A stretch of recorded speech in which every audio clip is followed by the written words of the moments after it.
Madam President, I believe we're not in a quorum call. Is that correct? That's correct. Yeah. Thank you for the recognition, Madam President.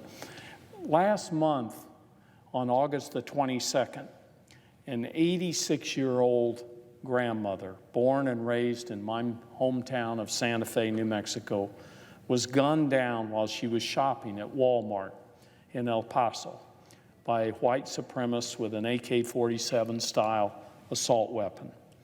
The gunman said, and this is his quote, he wanted to shoot as many Mexicans as possible, end quote. The shooter told police he had purchased 1,000 rounds of ammunition.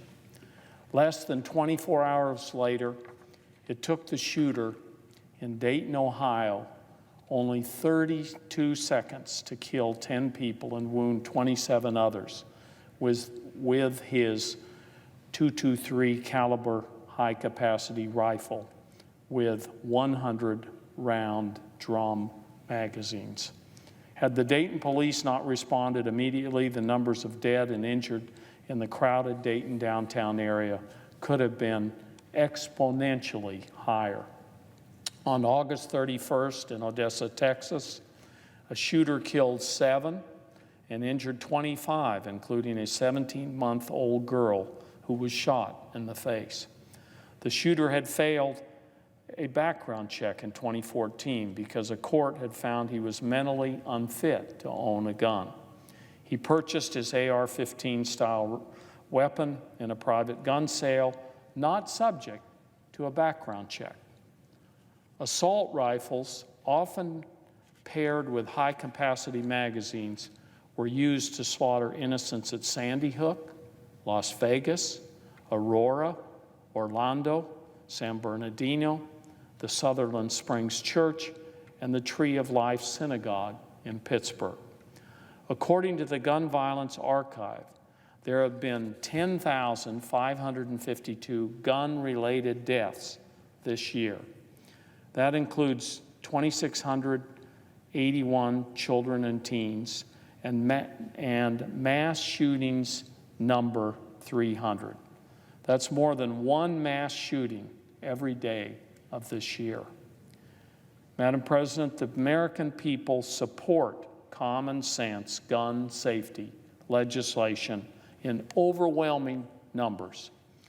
Recent polls confirm that 90% or more registered voters support background checks for all gun sales. 90%, think of that. The American people support a ban on high-capacity magazines. They support a ban on assault weapons. They support keeping guns out of the hands of dangerous individuals. People all across the country are worried about their communities, their schools, their churches, their children. They're worried they will be caught in the next mass shooting, that their community will be the next El Paso, the next Sandy Hook, or the next Aztec. When I was in school, we had safety drills in the event of a nuclear strike from the Soviet Union.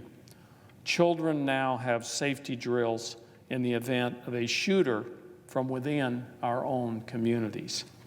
Madam President, the American people are demanding Congress take action on this national crisis. After El Paso and Dayton, many of us implored Leader McConnell to call us back into session to vote on the gun safety bills sitting on his desk, gathering dust. Leader McConnell says he will only bring bills before the Senate that the President will sign. Madam President, we are the legislative body. We are sent here by our constituents to pass laws, to do their will, to protect their welfare. We do not depend on the President to pass gun safety legislation. We do not have to wait for him while the NRA lobbyists try to wear him down. He can take his cues from us for a change.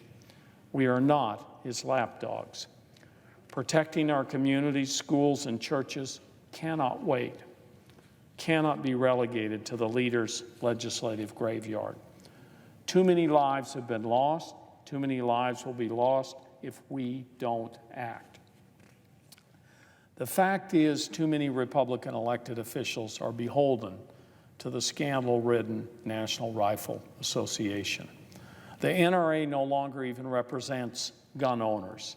It represents the gun industry. And now we know it also represents dark campaign spending and internal corruption. There's no mystery why the Republicans refuse to take up gun safety legislation that Americans overwhelmingly support. The NRA has poured millions into campaign coffers, and they use that money to intimidate members of Congress in opposing bills with 90% support nationally. This is yet one more example why we need to overturn Citizens United and enact comprehensive campaign finance reform. Our democratic institutions are not representing the people.